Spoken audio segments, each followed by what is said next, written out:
Hola amigos, ¿cómo están? Bueno, continuando con nuestra lectura bíblica, el día de hoy vamos a hacer la recopilación de Marcos capítulo 8, pero primero vamos a orar para que sea nuestro Padre quien nos guíe en esta lectura. Así que si gustan acompañarme, por favor, cerremos nuestros ojos. Gracias Padre Celestial por este día. Gloria a ti, así como es en el cielo, también sea en la tierra. Bendito seas y alabado sea tu nombre, Padre. Guíanos, por favor, el día de hoy que vamos a hacer, aprender tu lectura, tu palabra. Abre nuestras mentes y nuestros corazones para poder entenderla, Padre, y luego poder convertirla en frutos. Te pedimos todo esto en el nombre de Cristo Jesús, tu Hijo amado. Amén. Muy bien. Estuvimos leyendo que no mucho después del milagro que hizo Jesús multiplicando los panes, repitió el caso en una multitud que por oírlo se quedó sin alimentos. eh, Jesús llamó a sus discípulos para discutir el asunto y le dijo: me da mucha pena que ya llevan 3 días estas personas y se han quedado sin comida. No puedo dejar que se vayan porque se pueden desmayar en el camino. Entonces preguntó a los discípulos cuántos panes había y les dijeron que habían 7 panes.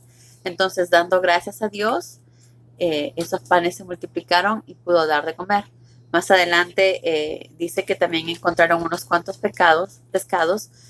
Dios dio gracias a Dios, Jesús dio gracias a Dios y esos pescados se multiplicaron también. Y luego se los dio a sus discípulos para que los discípulos se lo dieran a las personas que estaban ahí, ¿verdad? Que eran casi 4,000 personas. Ahí nos damos cuenta lo que Jesús nos dice, que si hacemos su palabra, jamás nos faltará alimento y que no tenemos que preocuparnos de eso porque Dios siempre va a proveer. Y eso tenemos que tener certeza de lo que Jesús nos dice, ¿verdad? No tenemos por qué preocuparnos porque sabemos que se va a hacer su voluntad y de una u otra manera Él encontrará la manera de hacernos llegar alimento, ¿verdad? Como es lo que está sucediendo el día de hoy a muchos lugares, que la gente no puede salir y no puede trabajar porque tienen que quedarse en sus casas, pero el alimento ya no les queda. Entonces hay muchas personas que hacen que Dios los usa como instrumentos para llegar a esos alimentos a esas personas que lo necesitan, ¿verdad? Entonces tenemos certeza de que lo mismo va a pasar con nosotros. No debemos preocuparnos de qué vamos a comer o qué vamos a vestir, porque como dijo, si Dios se ocupa siempre de los pajaritos, si no les falta nada, siempre tienen todo lo que necesitan y ni uno cae si no es su voluntad, no nos quedará mucho más a nosotros, obviamente que sí. Entonces tengamos esa fe que siempre Dios está con nosotros y que Jesús nos va a dar lo que necesitemos en el momento indicado, ¿verdad? Muy bien.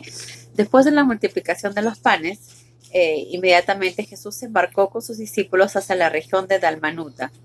Ahí cuando los fariseos de la localidad se enteraron de su llegada, fueron a discutir con él y le dijeron: haznos un milagro, le pidieron. Haz alguna señal en el cielo para que creamos en ti. Al oír aquello, obviamente Jesús se puso muy triste y dijo: no voy a hacer nada hasta cuando quieren que esté haciendo milagros. Obviamente Jesús todos los días hacía milagros. ¿Algún ser humano lo puede hacer? ¿Nosotros lo podemos hacer? Claro que no. Él es el Hijo de Dios. Y Él mostraba todos los días que era el Hijo de Dios, con sus acciones, con sus palabras, ayudando a las personas, sanando a la gente. ¿Qué más milagros podría hacer, verdad?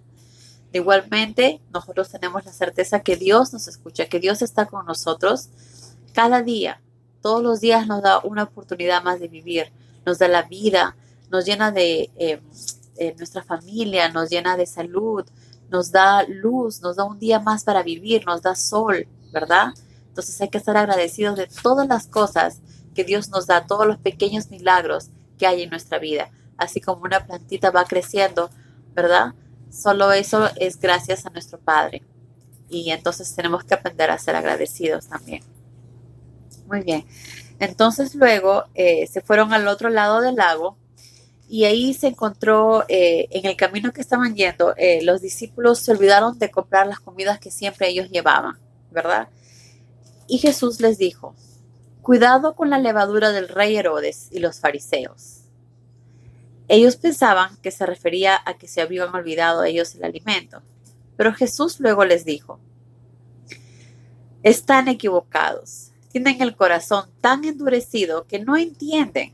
Claro, porque ellos veían con los ojos del mundo, no espiritualmente. ¿Acaso tienen ojos y no ven, y oídos y no escuchan? ¿No se acuerdan ya que alimenté a 5,000 hombres con 5 panes? ¿Y cuántas cestas sobraron? 12, le contestaron. Y cuando alimenté a los 4,000 con 7 panes, ¿cuántas cestas sobraron? 7 cestas llenas, le respondieron.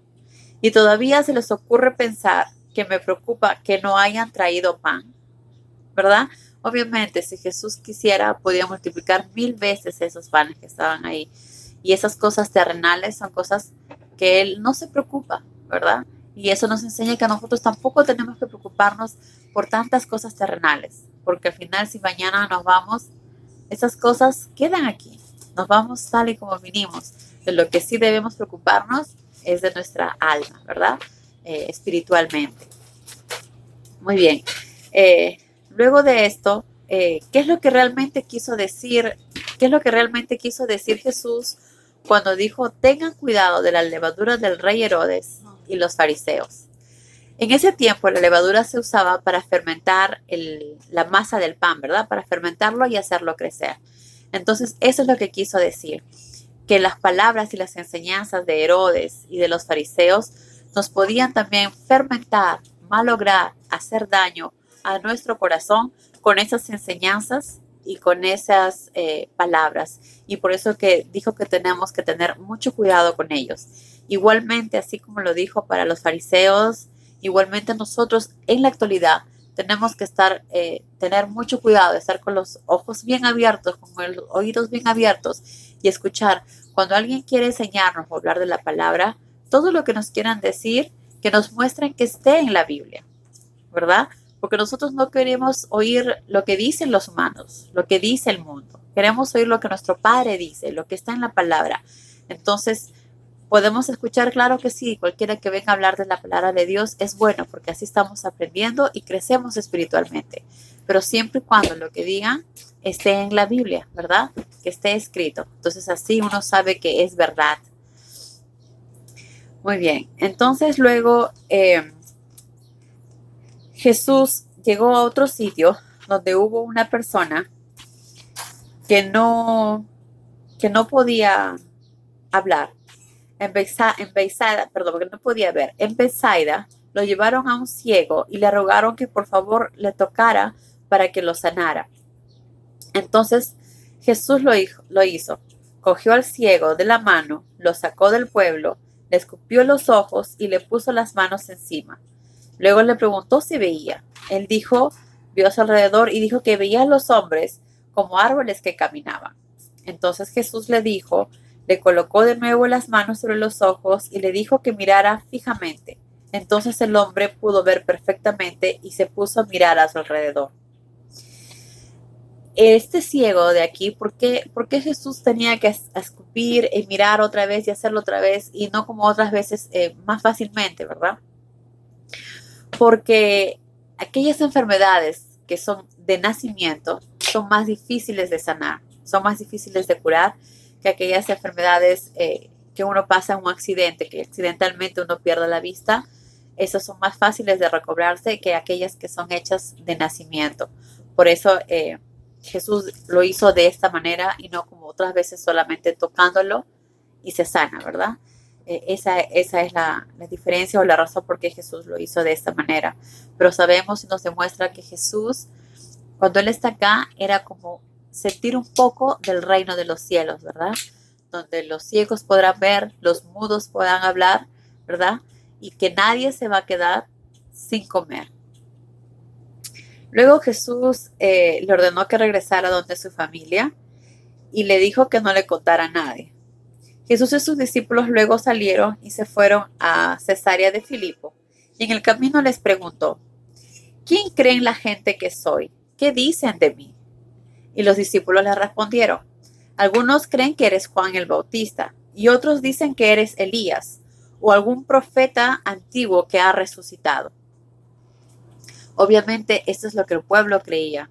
Muchos de ellos todavía no creían que era el Hijo de Dios, no creían que era el Mesías que había venido a salvar las vidas. Ellos todavía, muchos no creían eso y todavía estaban esperando la llegada del Mesías, como hasta nuestros tiempos. Aunque suene difícil creerlo, existe mucha gente que no cree que Jesús estuvo aquí, que no cree en el Mesías y que todavía siguen esperando la venida de Él. Pero como sabemos, Él ya vino, estuvo acá y eso lo vemos en su Biblia. Claramente nos lo explica y nos dice, y Jesús muchas veces dijo que yo soy el Hijo de Dios, ¿verdad? Y entonces, a través del Espíritu Santo, Pedro habló y le dijo, tú eres el Mesías. Obviamente, Él es el Mesías, pero Jesús le dijo que eso todavía no lo divulgue. Y luego les dijo todo lo que iba a suceder. Habló de los sufrimientos que vendrían y cómo lo iban a matar. Dijo, los ancianos, los principales sacerdotes y los escribas me van a rechazar y me matarán, pero resucitaré después de 3 días. Como ya sabemos, esta era una más de los propósitos de Dios, ¿verdad? Esto ya estaba escrito y tenía que suceder así. Pero claro, Pedro, como es un hombre terrenal como nosotros, lo vio terrenalmente y le dijo, Dios guarde, Señor, no digas eso. Y Jesús le dijo, apártate de mí, Satanás, estás mirando el caso desde el punto de vista humano y no divino. Porque obviamente como humano, si ves, le da mucha pena porque es un humano que va a morir. Pero Jesús no era un simple humano, es el Hijo de Dios. Y Él vino aquí para un propósito, para salvarnos, ¿verdad? Para darnos la oportunidad de vivir otra vez y poder tener la cercanía hacia Dios, porque Él es el camino, la verdad y la vida. Y con la ayuda de Él vamos a poder ir al cielo también, ¿verdad? Si así es la voluntad de nuestro Padre. Entonces, gracias a lo que Él vino a hacer, a morir por nosotros, nos da la oportunidad de volver a vivir. Entonces, todo era un propósito divino, ¿verdad? Pero en ese momento Pedro todavía no lo entendía.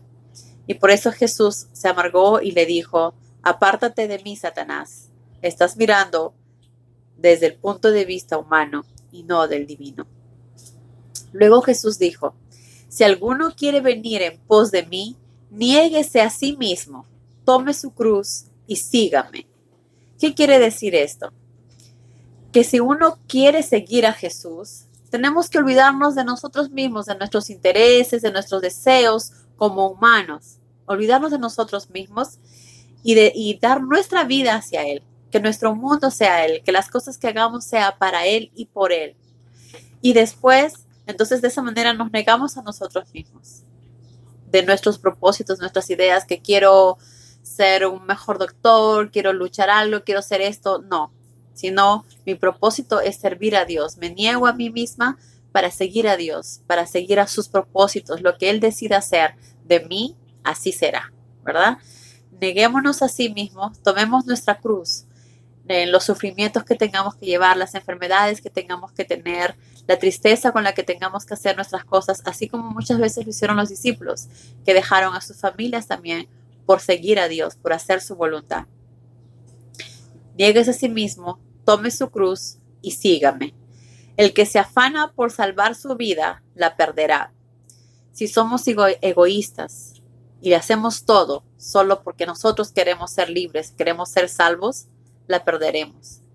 El propósito de Dios de guiarnos y ayudarnos no es solo para que nos salvemos nosotros, sino para ayudar a que otros se salven. Entonces, nuestro propósito aquí en la tierra es servir a otros, ayudar a otros a plantar esa semillita en sus corazones para que Dios lo pueda hacer crecer. Entonces, nuestro propósito es servir y ayudar a los demás. No preocuparnos en salvarnos, porque eso ya es un regalo que Dios nos da si hacemos su voluntad. Pero no nos afanemos en salvar nuestra vida porque la perderemos. Pero sí afanémonos en hacer su voluntad, ayudando a otros y enseñando su palabra para que ellos también puedan crecer. Luego Jesús nos dice, Pero los que entregan sus vidas por mi causa y por la causa del Evangelio llegarán a ser salvos. Aquellos que mueran como murieron muchos de los discípulos por su causa, ¿verdad? Porque eran cristianos. O aquellos que mueran porque dicen que aman a Dios y hablan la palabra y la gente los mata, ellos conocerán el reino de los cielos. Entonces, según está escrito, que al pasar el tiempo va a llegar un momento en que los cristianos serán buscados y serán matados. Si algún momento nos tocaría eso, pues es mejor morir cerca a Dios y con Dios que morir sin Él, ¿verdad? Porque tener una vida sin Él es como si estuviéramos muertos en vida, porque luego nuestra alma también morirá para siempre. Pero si morimos por Él, nuestro cuerpo muere, pero nuestra alma, Él nos va a resucitar otra vez y nos dará la vida otra vez como Él lo dijo. Entonces, así será. Por eso Jesús nos dice que si entregan sus vidas por mi causa y por el Evangelio, podrán ser salvos, ¿verdad? Muy bien. Y lo último que Jesús nos dice es que si alguien se avergüenza de mí y de mi mensaje en esta época de incredulidad y pecado, yo, el Hijo del Hombre, me avergonzaré de él cuando regrese en la gloria de mi Padre con los santos ángeles. Simplemente, no nos avergoncemos de la palabra, no nos avergoncemos de decir cuánto amamos a Dios, no nos avergoncemos de decir que somos cristianos y que queremos hacer su voluntad, porque eso no es una vergüenza, al contrario, debemos estar felices que Dios nos da esa oportunidad, ¿verdad? Porque dijo, muchos serán los invitados, pero pocos los elegidos. Así que aprovechemos esa bendición que Dios nos da de escuchar su palabra y empecemos a hacer los frutos que podamos hacer en la medida que podamos, ¿verdad? Bueno, amigos, que Dios los bendiga, que tengan un día lleno de muchas bendiciones. Adiós.